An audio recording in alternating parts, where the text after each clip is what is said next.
September 25ರಂದು ಧಾರವಾಡದಲ್ಲಿ ಒಂದು ದೊಡ್ಡ ಪ್ರಮಾಣಕ್ಕೆ ಹೋರಾಟ ನಡೆಯುತ್ತಾ. ಈ ಹೋರಾಟಕ್ಕೆ ಕಾರಣ ಏನು ಅಂತಂದ್ರೆ ಸರ್ಕಾರದ ಕಡೆಯಿಂದ 5 ರಿಂದ 6 ವರ್ಷ ಆಯ್ತು ಒಂದು ನೋಟಿಫಿಕೇಶನ್ ಬಿಟ್ಟಿರಲ್ಲ. ಸೊ ಈ ಕಾರಣಕ್ಕೆ ಗೌರ್ಮೆಂಟ್ ಜಾಬಿಗೆ ಓದ್ತಿರೋ ವಿದ್ಯಾರ್ಥಿಗಳು ವಯಸ್ಸು 5 ವರ್ಷ ಜಾಸ್ತಿ ಆಗಿರುತ್ತೆ. 5 ರಿಂದ 6 ವರ್ಷ ಆಯ್ತು ಸರ್ಕಾರದ ಕಡೆಯಿಂದ ಒಂದು ನೋಟಿಫಿಕೇಶನ್ ಬಿಟ್ಟಿಲ್ಲ.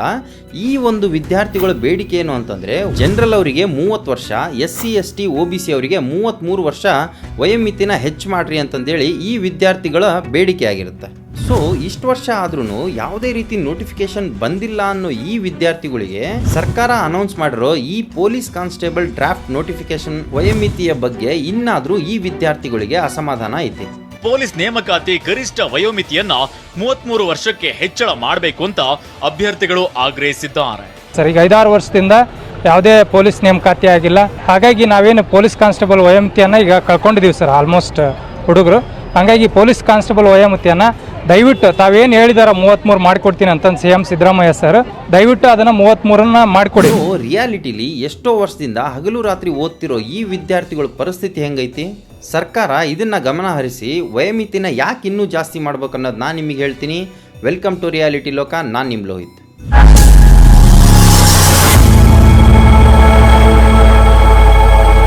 ನಮ್ಮ ಕರ್ನಾಟಕ ಸರ್ಕಾರ ಅಕ್ಟೋಬರ್ 17ನೇ ತಾರೀಕು 2022ರಲ್ಲಿ 1591 ಪೊಲೀಸ್ ಕಾನ್ಸ್ಟೇಬಲ್ ನೋಟಿಫಿಕೇಶನ್ ಬಿಟ್ಟಿರ್ತಾರೆ. ಸೊ ಅದಾದ್ಮೇಲೆ 2023ರಲ್ಲಿ ಬಿಟ್ಟಿಲ್ಲ, 24ರಲ್ಲೂ ಬಿಟ್ಟಿಲ್ಲ. 2025 ನವೆಂಬರಿಗೆ ಒಂದು police constable draft notification announce ಮಾಡಿರ್ತಾರೆ.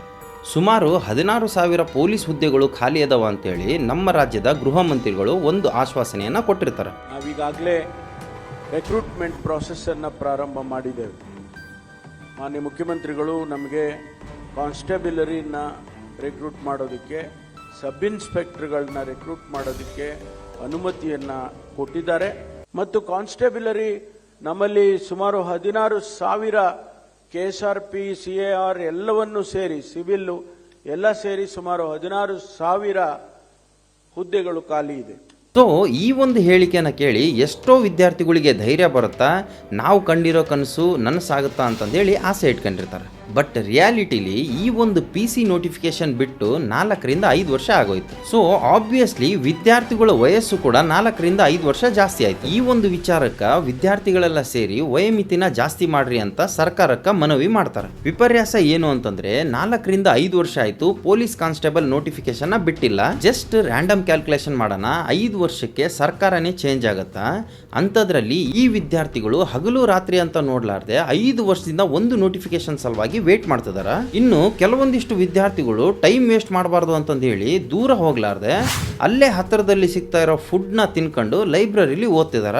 ಇನ್ನೂ ಒಂದಿಷ್ಟು ಜನ ಜಾಬ್ ತಗೊಳ್ಳಾರ್ದಂಗೆ ನಾನು ಊರಿಗೆ ಹೋಗಲ್ಲ ಅಂತೇಳಿ ಅನ್ಕೊಂಡಿದಾರ. ಸೊ ಇಷ್ಟು ವರ್ಷ ಕಷ್ಟಪಟ್ಟು ಓದ್ತಿರೋ ಈ ವಿದ್ಯಾರ್ಥಿಗಳ ಪರಿಸ್ಥಿತಿ ಹಿಂಗೈತಿ ಅಂತಂದ್ರೆ ಬಹಳ ಬೇಜಾರಾಗುತ್ತೆ. ಸರ್ಕಾರಕ್ಕೆ ವಯೋಮಿತಿ ಜಾಸ್ತಿ ಮಾಡ್ರಿ ಅಂತಂದೇಳಿ ಕೇಳ್ತಾ ಇರೋ ಈ ಹುಡುಗರು ಇನಿಷಿಯಲ್ ಸ್ಟೇಜ್ ಆಗಿದ್ರೆ ಶಾಂತ ರೀತಿಯಿಂದ ಹೋರಾಟ ಮಾಡ್ಬೋದಿತ್ತು. ಆದ್ರೆ 5 ವರ್ಷದಿಂದ ನೋಟಿಫಿಕೇಶನ್ ಬಿಟ್ಟಿಲ್ಲ, ವಯೋಮಿತಿನ ಜಾಸ್ತಿ ಮಾಡ್ರಿ ಅಂತೇಳಿ ಎಷ್ಟೋ ಸಾರಿ ಮನವಿ ಮಾಡಿದ್ರು. ಸರ್ಕಾರ ಇದಕ್ಕೆ ಒಂದು ಕ್ಲಾರಿಟಿ ಕೊಟ್ಟಿಲ್ಲ ಅಂತಂದ್ರೆ ಈ ವಿದ್ಯಾರ್ಥಿಗಳ ಪರಿಸ್ಥಿತಿ ಹೆಂಗೈತಿ? ಇವ್ರ ಮನವಿಗೆ ಸರ್ಕಾರ ಒಂದು ಪ್ರಾಪರ್ ಆಗಿರೋ ಕ್ಲಾರಿಟಿ ಕೊಟ್ಟಿಲ್ಲ ಅನ್ನೋದಕ್ಕೆ ಈ ಒಂದು ದೊಡ್ಡ ಹೋರಾಟ ನಡೆದಿರೋದು. ಸುಮಾರು 40 ರಿಂದ 50 ಸಾವಿರ ಜನ ಬೀದಿಗೆ ಬಂದು ಹೋರಾಟ ಮಾಡ್ತಿದಾರ. ವಯೋಮಿತಿನ ಹೆಚ್ಚು ಮಾಡ್ರಿ ಅಂತಂದೇಳಿ ಈ ವಿದ್ಯಾರ್ಥಿಗಳು 1000 ಸಲ ಸರ್ಕಾರಕ್ಕೆ ಮನವಿ ಮಾಡಿರ್ತಾರ. ಈ ಒಂದು ಹೋರಾಟ ಸಡನ್ ಆಗಿ ಹುಟ್ಕೊಂಡಿರೋದಲ್ಲ. ಇನಿಷಿಯಲ್ ಸ್ಟೇಜ್ ಒಳಗ ಇವರು ಯಾವ ರೀತಿ ಮನವಿ ಮಾಡ್ಯಾರ, ಒಂದು ಕಾಲ್ ರೆಕಾರ್ಡಿಂಗ್ ಜೊತೆಗೆ ಈ ಒಂದು ಫೋಟೋಸ್ಗಳನ್ನ ನೋಡ್ರಿ. ಏನಪ್ಪಾ ಅಂತಂದ್ರೆ ಇದು ವಯೋಮಿತಿದು 30-33 ನಾವೇನ ಸರ್ಕಾರಕ್ಕೆ ಬೇಡಿಕೆ ಇಟ್ಟಿದ್ವಲ್ಲ, ಅದಕ್ಕೆ ಕಾರಣಗಳು ಆಲ್ರೆಡಿ ಏನಂತ ಹೇಳಿನಿ, ಯಾಕೆ ವಯೋಮಿತಿ ಹೆಚ್ಚು ಮಾಡ್ಬೇಕಂತ. ಹೌದೌದು.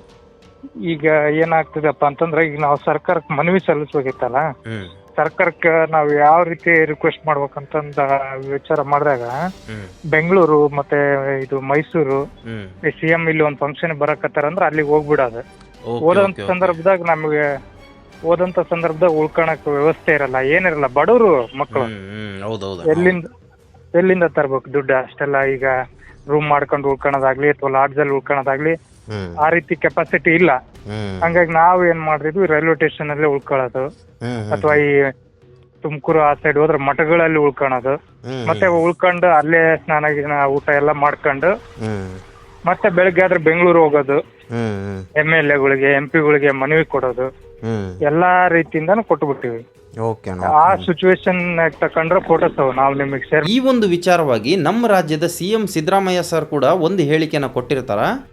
ವಯೋಮಿತಿ ಹೆಚ್ಚಳ ಮಾಡಬೇಕಂತ ಅವ್ರು ಬೇಡಿಕೆ ಇಟ್ಟಿದ್ದಾರೆ. 27 ವರ್ಷ ಏನಿದೆ ಅದನ್ನು 33 ವರ್ಷಕ್ಕೆ ಮಾಡಬೇಕು. ಬೇರೆ ರಾಜ್ಯದಲ್ಲಿ 33 ವರ್ಷ ಇದೆ. ಅದೇ ಒಂದು ಸಾರಿ ಒನ್ ಟರ್ಮ್ ಡಿಸಿಷನ್ ಮಾಡಿ ಅಂತ ಹೇಳಿದ್ದೀನಿ ನಾನು ಪರಮೇಶ್ವರ್ ಅವ್ರ ಜೊತೆ ಮಾತಾಡಿದ್ದೀನಿ. ಸೊ ಇವರು ಕೂಡ ಒಂದು ಮನವಿ ಪತ್ರನ ಕಳಿಸಿರ್ತಾರೆ. ಈ ಒಂದು ವಿಚಾರನ ಎಷ್ಟೋ ಮೀಡಿಯಾ ಚಾನಲ್ ಅವರು ಪ್ರಸಾರ ಮಾಡಿರ್ತಾರ, ಎಷ್ಟೋ ನ್ಯೂಸ್ ಪೇಪರಲ್ಲಿ ಈ ಒಂದು ನ್ಯೂಸ್ ಬಂದಿರುತ್ತೆ.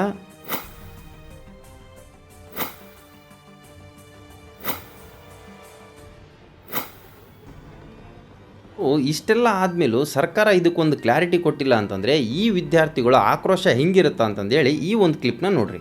ನಿಮ್ಮ ಮಕ್ಕಳಿಗೆ ರಾಜಕಾರಣಿ ಮಾಡಬೇಕು, ಟಿಕೆಟ್ ತರಬೇಕು, ಲೋಕಸಭಾ MP ಮಾಡಬೇಕು, ರಾಜ್ಯಸಭಾ MP ಮಾಡಬೇಕು.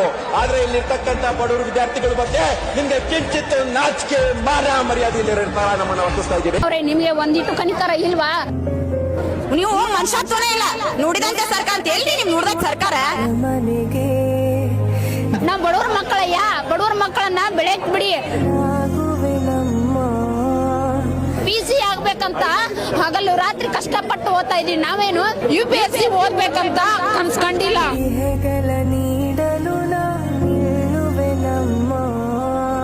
ಸರ್ಕಾರ ಬರ್ಲಿ 33 ಮಾಡ್ತೀನಿ ಅಂದಿದ್ರ. ಆ 33 ಮಾಡೋದ್ ಎಲ್ಲಿ ಸರ್? ನಿಮ್ ಮಕ್ಳಾದ್ರೆ ಫಾರಿನ್, ಅಮೆರಿಕ, ದುಬೈದಾಗ ಕಳಿಸ್ತೀರಿ. ಬಡವ್ರ ಮಕ್ಳ ಗೊತ್ತಿಲ್ಲ ನಿಮ್ಗ ಏನ್ರಿ? ದಿನಕ್ಕೂ ಸುಳ್ಳು ಭರವಸೆ ಕೊಡ್ತೀರಿ, ಸುಳ್ಳು ಹೇಳಿ ಕೇಳ್ತೀರಿ. ನಿಮ್ಗೇನ ಮಾನ ಮನುಷ್ಯತ್ವ ಏನಾದ್ರು ಐತಾ?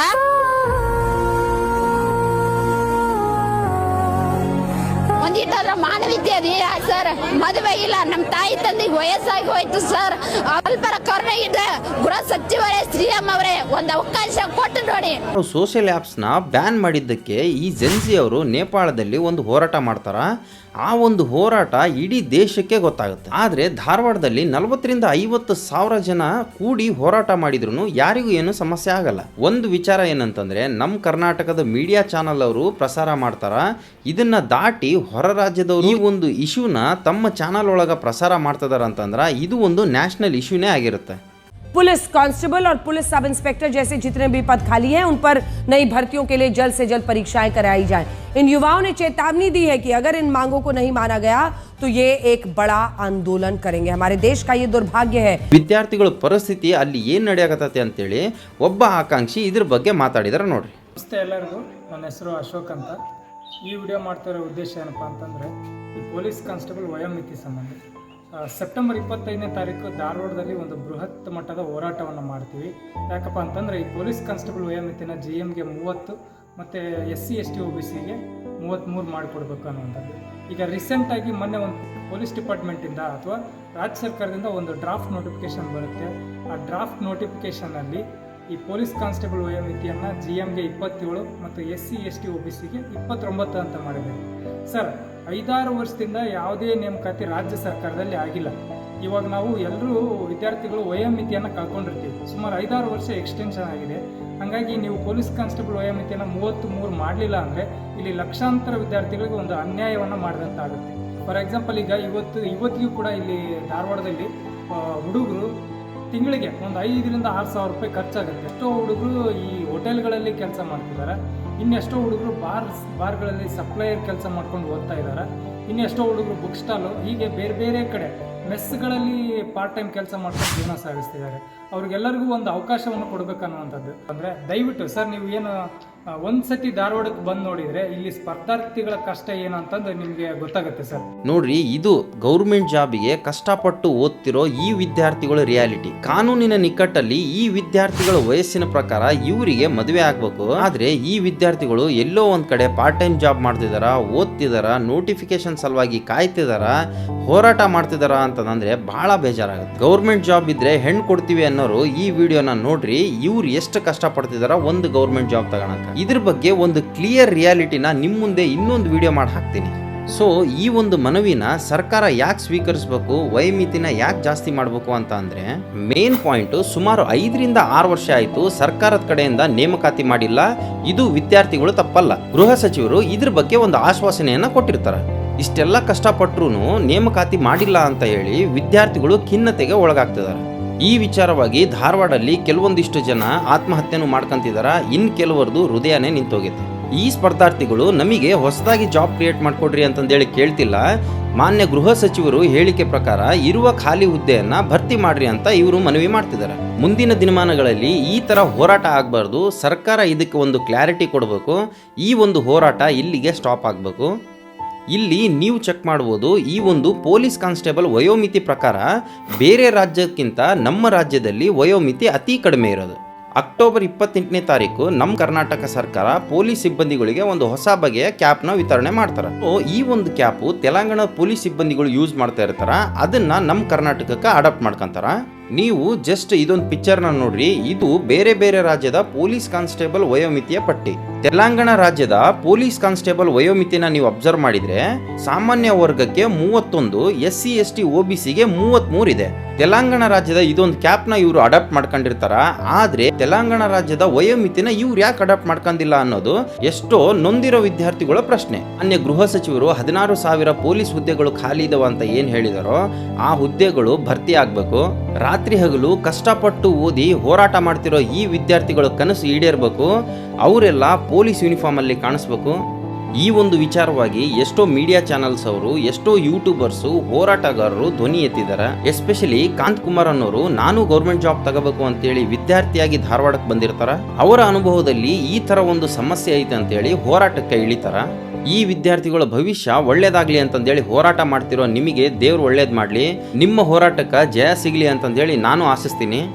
ಇದು ಗೌರ್ಮೆಂಟ್ ಜಾಬ್ ತಗೊಳ್ಳೇಬೇಕು ಅಂತಂದೇಳಿ ಕಷ್ಟಪಡ್ತಿರೋ ವಿದ್ಯಾರ್ಥಿಗಳ ರಿಯಾಲಿಟಿ. ಇದೇ ರೀತಿ ನಮ್ಮ ಸಮಾಜದಾಗ ನಡೀತಾ ಇರೋ ಒಂದು ರಿಯಾಲಿಟಿನ ನಿಮ್ಮ ಮುಂದೆ ಇಡ್ತೀನಿ. ಯಾರೆಲ್ಲ ನನ್ನ ಯೂಟ್ಯೂಬ್ ಚಾನಲ್ಗೆ ಸಬ್ಸ್ಕ್ರೈಬ್ ಆಗಿಲ್ಲೋ ಅವರು ಸಬ್ಸ್ಕ್ರೈಬ್ ಆಗ್ರಿ. ನೆಕ್ಸ್ಟ್ ವಿಡಿಯೋಲಿ ಸಿಗೋಣ. Thank you.